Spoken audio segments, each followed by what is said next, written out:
Galera, valeu demais pelos 520 mil inscritos, eu não tenho palavras pra agradecer vocês, de verdade, mas não vamos parar por aqui, hein? Bora chegar aos 550 mil inscritos, então já dá aquela força pro canal e se inscreve e deixa um gostei aqui embaixo pra batermos a meta de 2006 likes, e agora... bora lá! Na capital real de Paloma, onde semi-humanos são tratados como escória pela população humana e obrigados a trabalhar de graça, um jovem mercador tem um pensamento diferente acerca dessas criaturas desprezadas. Um desses monstros pergunta pro jovem Banasa se essa é a última carga, e ele responde que talvez, dependendo das negociações, por isso ele pede pros operários fazerem uma refeição enquanto aguardam novas instruções. Os patrões humanos veem Banasa passando a grana do almoço pro semi-humano e acham isso uma coisa patética. O próprio semi-humano lembra da sua própria raça e recusa o pagamento por não se achar digno, porém Banasa insiste que é merecido. Do lado do garoto, Queen esclarece que quando Banasa diz algo, ele não aceita um não como resposta, portanto, o negócio é aceitar a grana e aproveitar o rango. Sendo assim, os operários finalmente terão uma refeição digna. Apesar da boa atitude, os outros humanos acham hipocrisia da parte de Banasa, e ele não entende o motivo de tanta discriminação com a outra raça.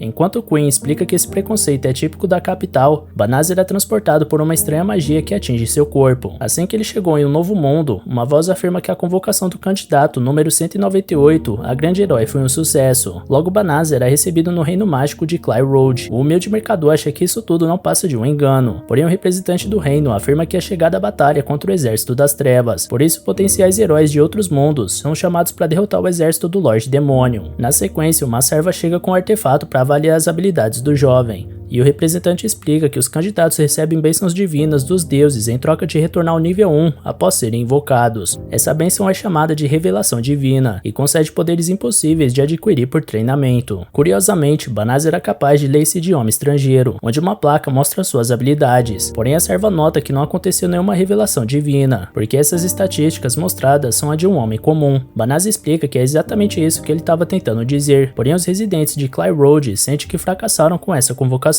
Nesse caso, Banasa pergunta se é possível mandar ele de volta. Mas nesse instante, todos os olhos se viram para um candidato que apresentou poderes dignos de um grande herói lendário. Assim que esse candidato olha as estatísticas do Banasa, ele conclui que será o responsável por salvar esse mundo. Pouco tempo depois, o rei em pessoa estava ciente da chegada do esperado herói, que salvaria o reino das garras do Lorde Demônio, e Banasa não faz ideia do que fazer, porque ninguém dá ouvidos ao garoto e simplesmente deixaram ele jogado nesse mundo desconhecido. No final da tarde, Banasa é jogado para dentro de uma carruagem escura. Um pouco mais cedo, o rei tinha explicado para ele que o portão pelo qual ele foi invocado já foi fechado e não pode ser aberto novamente. Como essa falha é considerada um grande fracasso para a nação, Banasa será mandado para a Floresta de Laveza, onde viverá o resto da sua vida e está proibido de falar com qualquer um sobre essa falha. Então, viajando até seu destino, Banasa pergunta se o cocheiro tem um pacto de escravo com o rei, porque no seu antigo mundo isso era comum entre humanos e semi-humanos. A criatura dá risada pela indagação e comenta que esse mundo parece ser um lugar horrível, porém ali em Cly Road ele pode até ser mal pago, mas não chega a ser um escravo. Nesse reino, humanos e semi-humanos possuem direitos iguais. Em seguida, ele pergunta sobre essa tal Floresta de Laveza, mas o semi-humano termina o diálogo ao fechar a janela na cara do pobre rapaz. Depois, ele lembra da forma como os humanos tratam a outra raça como inferiores no seu mundo, e pensa que esse mundo de agora não parece pior que o seu, ainda que ali exista um tal de Lorde Demônio. Enfim, 20 dias se passam nessa jornada até a distante floresta onde Banasa foi exilado. Ao chegar, Banasa recebe do cocheiro uma bolsa mágica com dinheiro e comida para ele se manter por um tempo, e é avisado que rumores indicam a presença do exército do Lorde Demônio nessas redondezas. Por esse motivo, o cocheiro aconselha o humano a ir embora dali o mais rápido possível. Apesar de tudo, Banasa não tem para onde fugir, então analisa sua bolsa mágica para ver o equipamento. Dentre outras coisas, ele recebeu alimentos, materiais de construção e ferramentas de cultivo, e a primeira coisa que ele saca é uma espada que é até bonita, mas com certeza é de má qualidade. De repente, surge atrás do garoto 3 slimes, que por existirem no mundo do Banasa, ele pensa serem inofensivos, porém eles avançam para cima do humano e obrigam ele a se defender, derrotando um por vez com sua espada. Só nessa pequena luta, a espada do jovem já tinha sido bastante danificada, mas pelo menos ele recebe a notícia de que subiu de nível. Observando o menu, ele se pergunta o que significa aquele símbolo de 2 círculos colados.